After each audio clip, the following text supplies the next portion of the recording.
In today's segment, we're going to talk about the AR-15. It is a sporting rifle, it is a tactical rifle, it is not an assault rifle.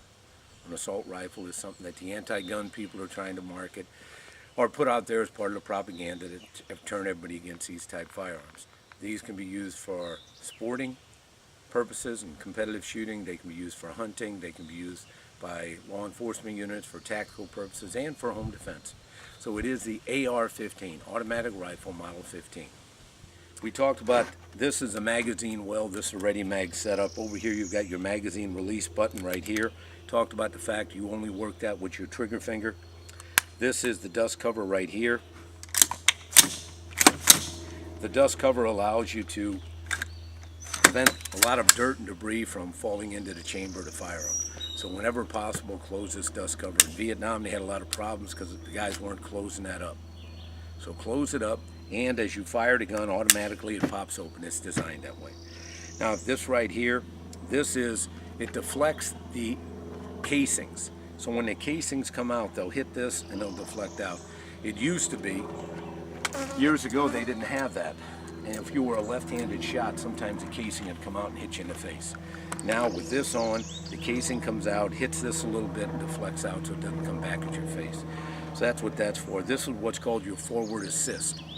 Sometimes, if you don't chamber the round completely, you want to hit this and that'll push the bolt carrier group forward, seating the cartridge, bringing it into battery so that you can pull the trigger and the gun fires.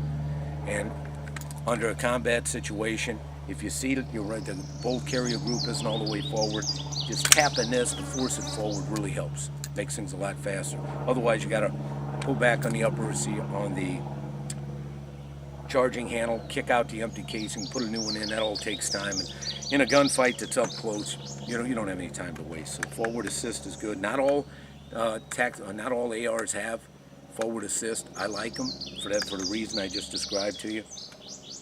Also on this side, you've got your thumb safety. Also here, you've got your slide stop lever to lock the slide to the rear. Now notice this is a little bit elevated, and it's elevated because of your ready mag system. If you didn't have this elevation tool right here, it would be harder to get to it and to lock the slide to the rear if you need to. I've also got on the charging handle here, I've got this tactical adaptation here. It just makes it a little bit easier. So now when I want to grab the charging handle and pull it back, instead of having just a small charging handle, I got something a little bit bigger. Now this really comes in handy if you're wearing gloves. If you decide to go ahead and wear gloves, you're in a tactical situation, military situation, it really is nice because you don't have to grab like this. You can just grab with your whole hand. It gives you a little bit more to grab onto. Really works very, very well. In a civilian setting, it works well too. And what it does is it allows you to go ahead, charge the firearm very, very quickly. You can either do it this way if you want to, or this way. Works very well, just makes it a little faster, a little easier, a little simpler. If it's simpler, it's usually faster, and under stress, it's got to be simple, it's got to be fast. So anything that's going to make it a little simpler, a little faster, something you might want to think about. Now again, you don't need any of this stuff. If you really know how to utilize a firearm effectively, you can still do it, you can still be effective. This stuff just makes it easier, makes it simpler, makes it a little faster. So it's something to think about. Folks, thanks so much for listening. Stay tuned for our next segment.